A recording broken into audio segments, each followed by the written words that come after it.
Et bienvenue dans votre bulle d'harmonie. Aujourd'hui, on va parler d'un moment qu'on idéalise beaucoup, qu'on prépare parfois pendant des mois, mais qui, en réalité, peut être très différent de ce qu'on avait imaginé. L'accouchement. On lit, on écoute, on se prépare, et pourtant, beaucoup de femmes disent après coup, ça, on ne me l'avait pas dit. Alors aujourd'hui, on va ouvrir cet espace, un espace sans filtre, sans pression, juste du vrai, du vécu et des clés pour mieux comprendre. Et pour en parler, j'ai le plaisir d'accueillir Aurore, qui est sage-femme et qui pratique à Dimbéa. Aurore, merci beaucoup d'être avec nous et bienvenue dans Bulle d'Harmonie. Merci Jamila. Et avant de commencer, je tiens évidemment à remercier l'hôtel Le Gondwana qui nous accueille chaleureusement à chaque enregistrement de ce podcast. Et comme vous pouvez le voir derrière nous, il y a une fresque de poissons qui a été faite par Louise Moreau. Aurore, si tu devais commencer simplement, c'est quoi selon toi la plus grande chose qu'on ne dit pas aux femmes sur l'accouchement ? Eh bien finalement, je ne sais pas si c'est ce qu'on ne dit pas ou ce que les femmes ne sont pas prêtes à entendre à ce moment-là de la grossesse, de l'accouchement. Puisque à l'heure actuelle, avec tous les podcasts que par exemple tu pourrais faire, mais aussi toutes les informations qu'on peut trouver sur Internet, les livres, il y a vraiment beaucoup d'informations. Et je ne sais pas si à l'heure actuelle, il y a beaucoup de choses qu'on ne dit plus. Ou des choses qu'on ne pourrait ne pas avoir eu l'information avant, en fait. Hein, c'est ça, Il faudrait vraiment être coupé du monde pour pas savoir du tout ce qui va se passer. Mais par contre, ça, c'est une réalité que le cerveau de la femme enceinte va tout faire pour la protéger aussi. Et ce qu'elle n'est pas prête à entendre, elle ne va pas l'entendre. Donc c'est Et plutôt donc, bien elle fait, va quoi. découvrir après. Oh, mais ça, je savais pas. Et ça arrive vraiment. Moi, dans mon quotidien, il y a plein de femmes qui me disent en revenant après l'accouchement, mais ça, je savais pas. Alors que je suis persuadée que je l'ai bien dit en cours de préparation à la naissance. Et est-ce que tu observes ah mais ça je ne le savais pas ou ce côté où tu expliques qu'en fait le cerveau n'est pas prêt à entendre, est-ce que on va le retrouver par exemple, j'imagine une jeune maman que c'est son premier bébé, son premier accouchement, sa première grossesse, est-ce qu'on le retrouve aussi chez les mamans que c'est les deuxième, troisième, quatrième grossesse, est-ce que on retrouve un peu ce schéma un petit peu où elles sont pas toujours prêtes en tout cas que le cerveau filtre les informations? Alors un petit peu moins parce qu'on est un peu plus au courant de ce qui va se passer Oui, quand on a même fait pour les enfants. l'expérience. Exactement. Mais par exemple, une question tout à fait perso. Est-ce que la difficulté des nuits sans sommeil du premier bébé, est-ce qu'on n'oublie pas et on recommence en fait? Ouais. Oui, non, ça c'est un Et sujet en vrai, tabou, c'est mais limite si on on n'en parle pas. bah, c'est ça. Mais en Personne ne vrai, me l'avait dit que j'allais pas dormir pendant 3 ans. on le savait. On le savait, mais le cerveau, il a mis entre parenthèses, en fait. Il va y avoir des envies plus fortes qui vont faire que, malgré la difficulté de tout ce qu'on a pu vivre, la fatigue qu'on a pu accumuler, quelques années plus tard, on vous revoit et puis on refait un enfant quand même. Oui, Alors que on est sur fou en l'instant, fait. on avait dit, mais plus jamais. Plus jamais ça, quoi. C'est ça. On dirait moi, j'ai vraiment l'impression. Parce Mais- que moi, pour coup, sur le sommeil, où je savais pas que les bébés ne dormaient pas. Hein, Et pourtant, on le dit. Ouais. Bah moi, peut-être que ma sage-femme ne me l'avait pas dit à l'époque et c'était pas toi. Ou mon cerveau a filtré. Voilà. Certainement. Et je l'avais dit aussi, je le referais pas, c'était trop difficile. Mais Et au c'est fait final, exprès, parce qu'autrement, ouais. l'humanité C'est- serait éteinte depuis oui, c'est tout ça. ce temps-là. C'est ça, le cerveau est quand même Voilà. assez bien fait pour continuer à procréer et à Oui. faire ces beaux bébés. On oublie, on recommence. Oui, c'est un peu comme la douleur de l'accouchement aussi. C'est exactement la même chose. Quand on nie, on dit plus jamais et puis après on remet le couvert. Quelques années quoi. plus tard, vous nous revoici, nous revoilà. Ok. Qu'est-ce qui surprend le plus le jour J, selon toi ? Je pense que c'est l'intensité. L'intensité de tout, des sensations, des émotions. Je pense pas qu'on s'attend à si grand, si fort. Et c'est ça, des fois, qui peut surprendre. On avait pensé que... On avait intellectualisé, Oui. on avait en théorie, entre guillemets, surtout quand c'est Mais on le s'attendait premier pas à accouchement. ce tsunami, à ce... Oui, oui. C'est trop grand, trop fort, trop. Et tu vois, je ressens même cela, même par rapport pour décrire l'amour qu'on peut ressentir exactement pour notre ça. enfant. Il n'y a pas de mot en français, en fait, pour... Exactement. Et donc, des fois, on est préparé préparé, je ne sais pas, mais dans la difficulté, on sait qu'on va avoir très mal, que ça va être très difficile. Mais ça, en même temps, dans notre vie de tous les jours, on est quand même on a déjà eu des épreuves. Enfin, on arrive dans notre vie, on a déjà préparé plein de choses dans notre vie. On a déjà été confronté à une difficulté financière. On s'est déjà fait du souci pour quelque chose et puis on a réussi à gérer, à surmonter. On peut se dire que par rapport à la douleur, par exemple, on pourrait faire la même chose. Mais par contre, je pense que ça, on n'est jamais prêt à entendre le trop plein d'amour qu'on va avoir, ce merveilleux aussi. Oui. Donc c'est dans la difficulté, mais comme dans l'amour et dans la beauté de ce que ça va devenir, on n'est pas prêt non plus à ça. Oui, on s'y attend pas, oui, non. Vraiment. Non. Moi, j'ai tendance à dire, tu vois, dans mes cours de préparation aux parents, de toute manière, quand on va parler du après, qu'on n'est pas prêt, et malgré tout ce que je vais leur raconter, on n'est pas prêt au camion qu'on va se prendre dans la figure. Oui. Mais autant vraiment dans le... Oui, dans la beauté, dans la passion, dans le merveilleux, que dans la difficulté. Exactement. Et même personnellement, en tant que professionnelle, j'étais pas prête non plus. Hein. Quand toi, moi, je suis devenue maman. Ah, oui, t'as beau le savoir, c'est pas pareil. Et le deuxième, j'étais encore pas prête non plus. T'as remis le couvert, toi aussi. Mais oui.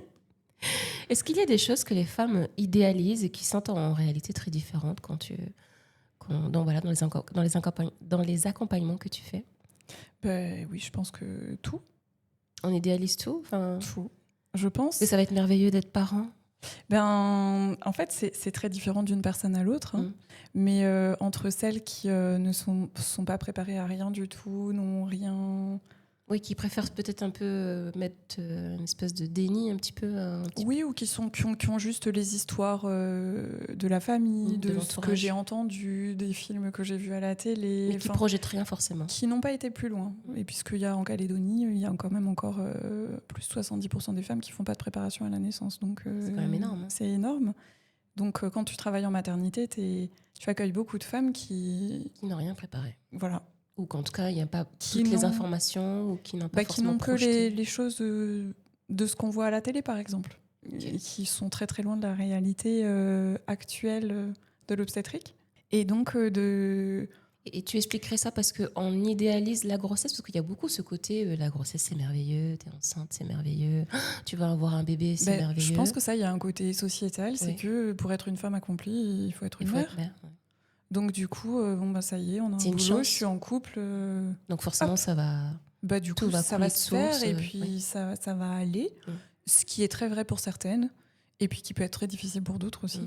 Est-ce qu'il peut aussi avoir la dimension où en fait on fait confiance totalement au corps médical et en fait on se pose pas de questions aussi, il y a aussi ce côté-là? Alors ça peut être une des choses. Moi, c'est quelque chose que j'essaye vraiment de travailler en tant que professionnelle de santé. C'est que la grossesse et l'accouchement, avant d'être un truc médical, c'est une rencontre. Oui. Et du coup, faire naître son bébé, c'est la rencontre avec quand même une des personnes de ta vie que tu vas aimer le plus au monde. Quoi. C'est la personne que tu vas aimer le plus au monde. Ton conjoint, je te le souhaite pas, mais ton conjoint, tu peux changer, tu peux en avoir plusieurs dans ta vie.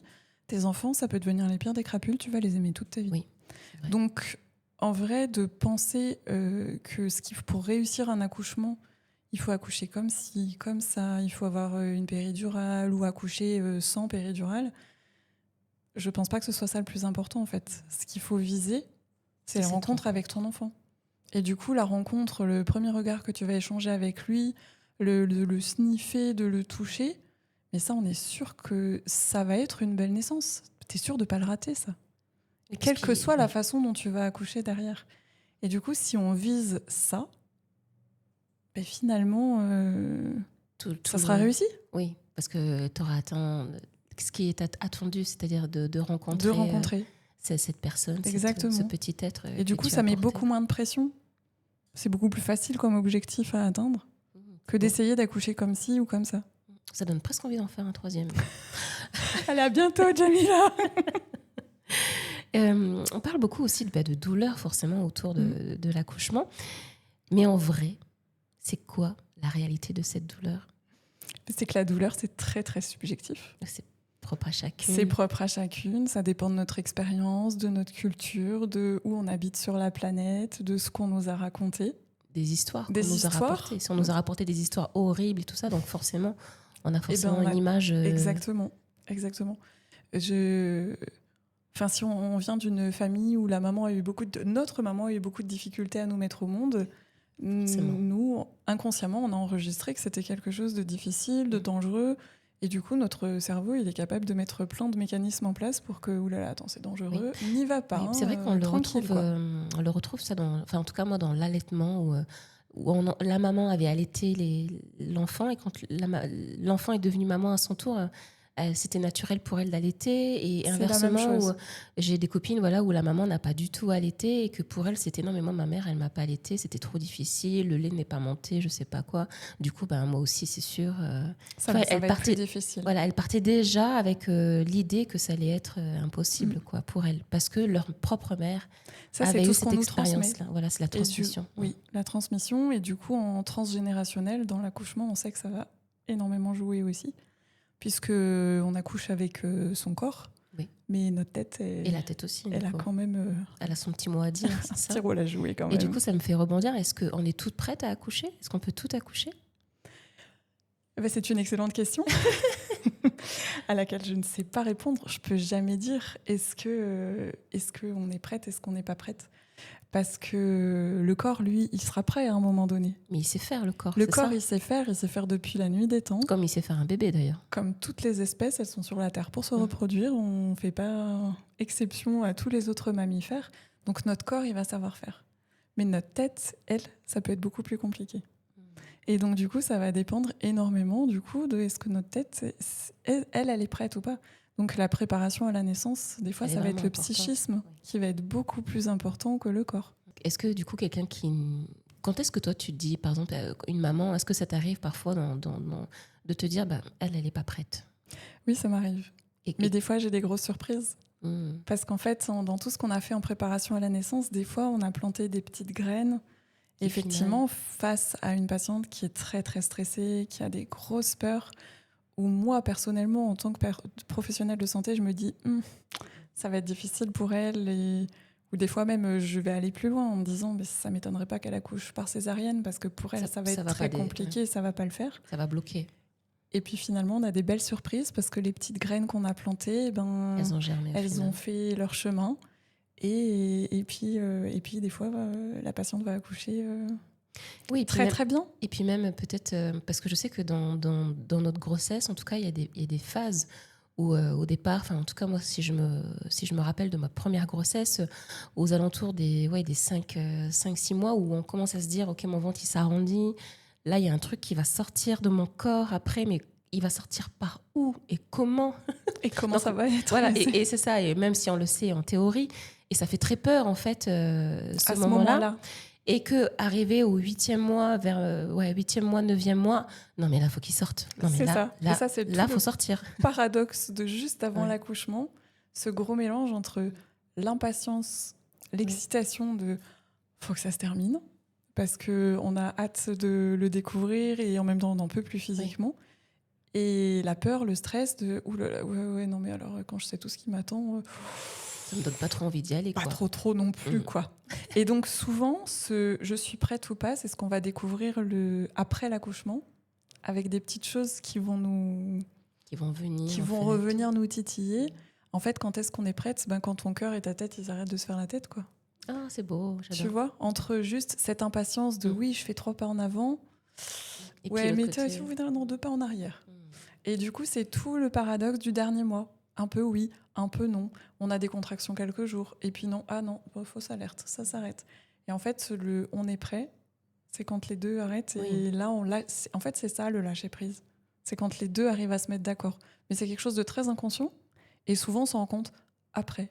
Après, on se dira, ça aurait dû mettre la puce à l'oreille. Ce jour-là, il s'est passé ci, j'ai pensé à ça. Oui. Et du coup. Moi, je me souviens d'une patiente qui m'a dit, mais genre 3 mois après, pendant la rééducation, ce jour-là, ça aurait dû mettre la puce à l'oreille. J'ai appelé ma mère. Je lui dis, quelle surprise, t'appelles jamais ta mère okay. Elle me dit, mais j'appelle jamais ma mère. Oui. Et là, je commence à avoir des contractions et en fait, j'ai senti que j'avais besoin qu'elle soit là, de cette présence, connexion. Voilà, connexion, autorité autorisation de ma mère pour devenir mère à mon tour. C'est beau. Et en fait, elle m'a dit vraiment après. Ce jour-là, j'ai appelé ma mère. Ça s'est mis en route tout de suite après. Excellent. Voilà. Et en fait, des histoires comme ça, on en a. Oui. Nous, en tant que sage-femme, on en a énormément. Et ça vient montrer à quel point, oui, la préparation à l'accouchement physique, oui, mais tout le psychisme, comme tu disais, il est vraiment très important aussi, quoi. Et il y a des peurs très fréquentes que tu observes Oui, ce sont souvent les mêmes. Ah oui, vas-y, dis-nous. Alors, il y a les peurs vraiment liées à la médicalisation de l'accouchement, aux complications. Donc, peur de l'épisiotomie, peur... Ça se fait encore ? Alors, justement, c'est des peurs qui sont transmises, alors qu'à l'heure actuelle, en Calédonie, il n'y en a quasi plus. On le fait plus, oui, parce qu'avant, c'est vrai que c'était systématique. Moi, il y a 25 ans, quand j'ai fait mes études, ça faisait partie, premier bébé, gros bébé. On le fait beaucoup systématiquement. Oui, mais dans le collectif inconscient, ça fait toujours la majorité des patientes. J'en ai peut-être 1 sur 2 en préparation à la naissance. J'ai très peur d'avoir une épisiotomie. Qui te disent d'accord. Alors que qu'à l'heure d'aujourd'hui, c'est plus du tout. Je dois en voir 5 par an, même pas. Et on le fait très rarement du coup. On le fait vraiment sur des situations très particulières. J'en vois quasi plus par rapport à il y a 10 ans, quoi. Donc ça, tous les risques de complications. Donc, mais ça, c'est par rapport vraiment à ce qu'on a entendu. La peur d'avoir une césarienne, de saigner, d'avoir des ventouses, des forceps, enfin, vraiment la médicalisation. Et ça, je pense que c'est aussi par manque d'informations. Parce qu'une fois qu'on sait le pourquoi ou comment on va faire ci ou on va faire ça, la majorité du temps, on va être plutôt d'accord avec l'indication si on a compris pourquoi on le faisait. Pourquoi cet outil-là avait été choisi, pourquoi il a été utilisé. Alors que quand on ne sait pas et on a l'impression qu'on nous saute dessus, qu'on n'a pas notre mot à dire, que c'est ça qui est très prenant et qui fait peur. Et puis qui peut être... qui est vécu comme très violent, en fait. Comme très violent, c'est ce que j'allais dire. Voilà. La peur de ne pas savoir s'occuper de son bébé, de ne pas savoir gérer. Est-ce que je serai une bonne mère ? Est-ce que je savoir Exactement. Gérer ? Et la dernière, je pense, c'est la peur de ne pas revenir à avant. Donc la peur du corps qui change, de est-ce que je vais me retrouver, est-ce que je vais retrouver mon conjoint, est-ce que mon corps va redevenir le même, ma sexualité va redevenir la même. Mais au final, des questions qui sont très légitimes et qui sont importantes de se poser quelque part. Tout à fait. Et ça, dans ce qu'on ne nous dit pas, non, on reviendra jamais à exactement ce qu'on était avant. Mais c'est pas forcément mal. Non, oui, c'est juste savoir que c'est une étape et qu'on va changer. On évolue en fait. C'est ça, c'est une évolution, mais du coup, on retrouvera jamais exactement la même chose. Oui, c'est vrai. Le corps, il sera plus jamais tout à fait le même. Bah oui, il a enfanté. C'est il ça. A créé la le vie. Le couple, il sera plus la même parce qu'on n'est plus un couple seulement d'amoureux, on est aussi un couple de parents. Et donc, du coup, ce sera jamais exactement la même chose. Et c'est difficile, tant que l'enfant n'est pas là, d'arriver à sentir, à appréhender. Donc c'est une peur naturelle, mais du coup c'est difficile avant la naissance de réussir à apaiser cette peur-là. Quoi. Oui, parce évidemment, il faut faire l'expérience là pour se dire qu'en fait, oui, ok, je suis devenue maman, mais au final, je suis toujours moi. Oui, je suis toujours. Ça peut mettre du temps. Par contre, ça peut mettre du temps à revenir, et ça c'est chouette d'avoir cette notion que ça va prendre du temps, mais qu'on va se retrouver à un moment donné, même si on a changé. Oui. Et oui, ça prend du temps parce que au début, on est forcément un petit peu plus... un peu occupé. Voilà. Centré sur le bébé, et c'est très, très, très naturel. Une question que j'ai déjà entendue, c'était l'accouchement parfait. Est-ce que ça existe, Aurore ? Est-ce qu'on peut vendre du rêve ou pas aujourd'hui ? Oui. Je pense que oui. Mais ça dépend. T'as des mères qui te disent que c'était parfait ? Oui. Mais je pense qu'essentiellement, ça dépend de la pression qu'on se met à soi-même. Et du coup, ça dépend si on se focalise sur le parfait. Je voudrais accoucher comme ci, comme ça, sans péri, physio, ou comme... En fait, plus tu as d'attente et moins ça risque d'être parfait. Exactement. Donc, je pense que c'est tout le propre de la préparation à la naissance. Se préparer à tout, se préparer à rien. Parce que moins on a d'attente, plus on se focalise sur juste « je vais rencontrer une personne ». Une rencontre, elle va être belle, quoi. Donc, du coup, si la rencontre, elle est belle... C'est pas grave d'avoir eu finalement quelques complications. C'est pas grave si ça n'était pas exactement comme on l'attendait. Oui, ce que tu veux dire, est-ce que l'important, c'est pas juste ce bébé qui soit en vie, en bonne santé, et nous aussi en tant que mère ? Alors, un petit peu cette relative. oui, mais c'est un ça, peu trop, c'est difficile de le dire comme ça, parce Bah, que surtout c'est à des mères souvent qui ce ont. que les mères entendent quand justement ça n'a pas été parfait. Bah oui. Quand tu viens d'avoir une césarienne, que tu as cru que ton Et qu'on vient te bébé dire, n'allait pas aller bien, que tu as cru mourir, et qu'on te dit au oui, final, mais bon, t'es bah vivante. maintenant, ça va. Hein, C'est un petit peu dur quand même bah oui. d'entendre ça. Oui. Et je pense que c'est pas dans ce sens-là que moi j'aimerais faire passer ce message. D'accord. C'est juste que si avant, vraiment, tu avais profondément au fond de toi senti que ce qui était important, c'était pas le chemin pour y arriver, enfin, c'est pas le chemin pour y arriver, c'est la finalité.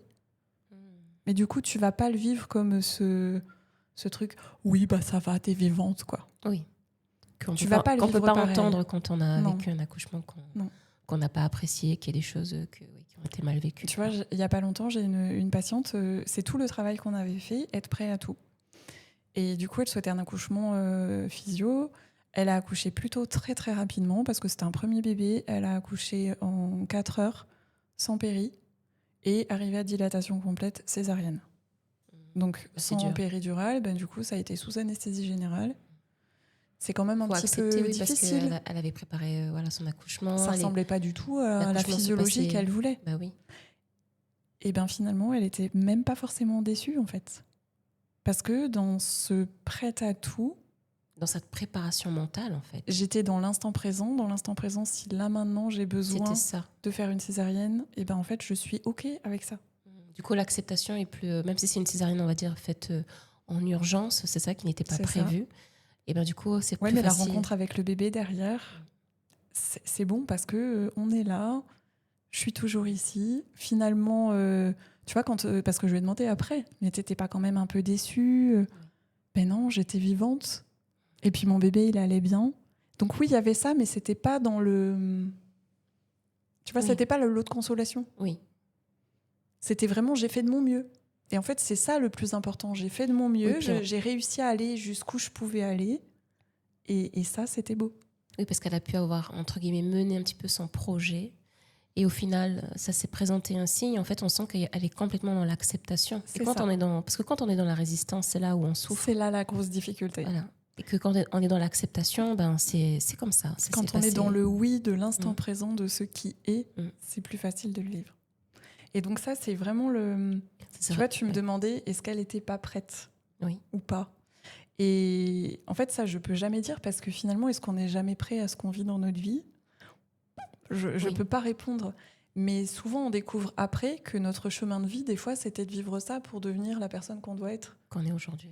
Et finalement, le chemin de vie avec nos enfants, on vit pendant 9 mois côte à côte et notre chemin, il se ressemble. Mais tu vois, on est en mode poupée russe.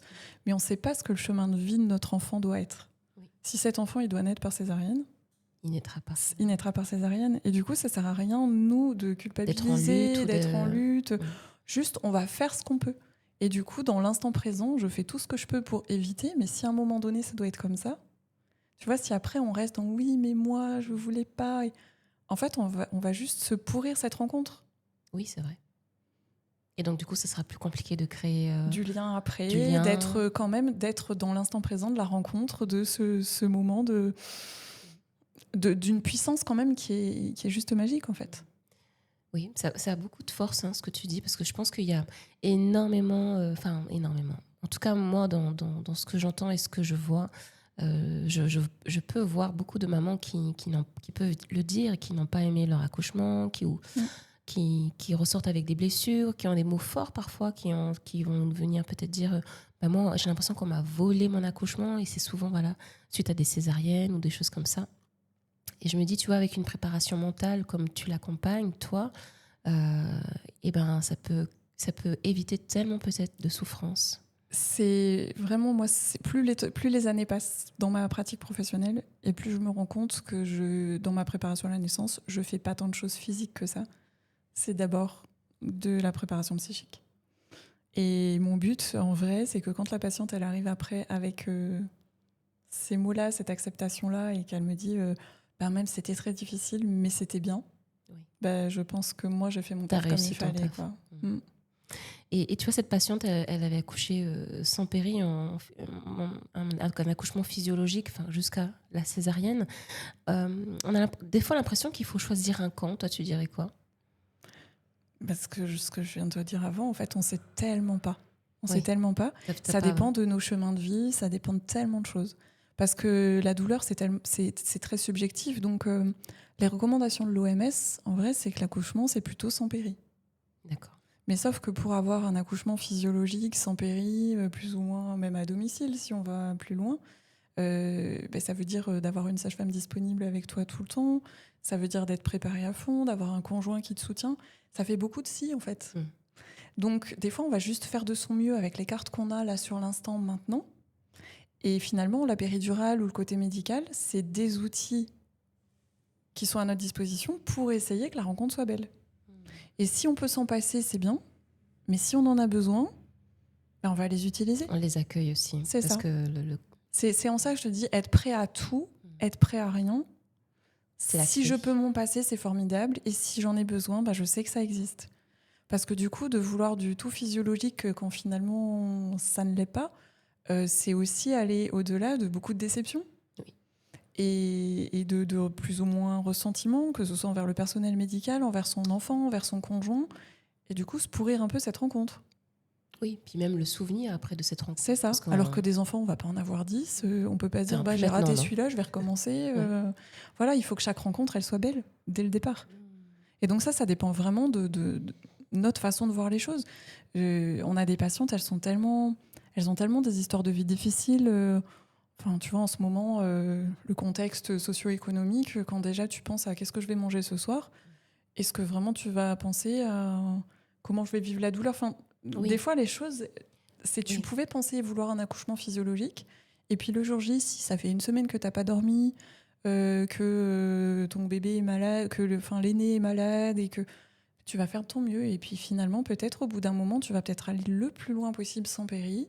Et à un moment donné, si le moyen pour accueillir ton bébé sereinement, c'est d'avoir une péridurale, c'est bien aussi. Oui, parce que notre mieux, il varie chaque les jours. jour.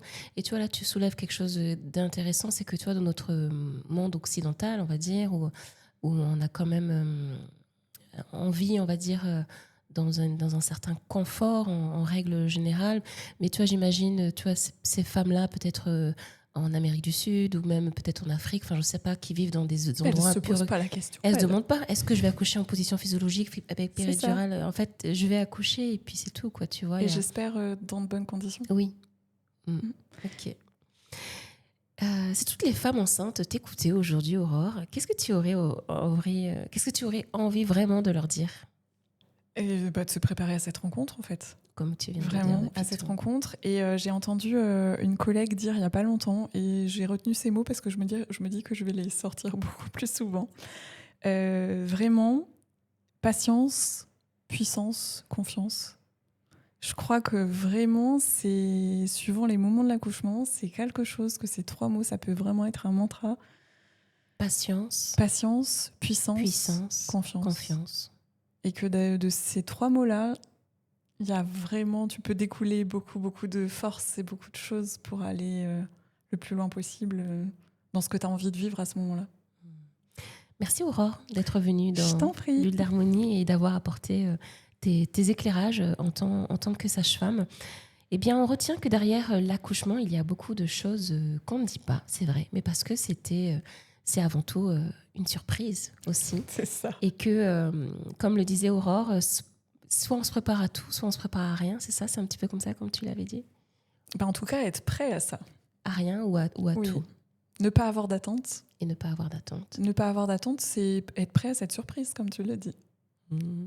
Se laisser surprendre Oui. par l'arrivée de ce bébé. Et Mais ça ne veut pas dire ne rien faire, on est d'accord. Hein. Oui. On va Il y se a quand préparer. même- On va se préparer. Mais pas avec de la pression et du...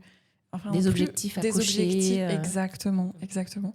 Quand on se met la barre trop, ça va être difficile de Oui. l'atteindre. On peut vite se casser la gueule, comme on dit. Exactement. Bon, sur ces jolies phrases.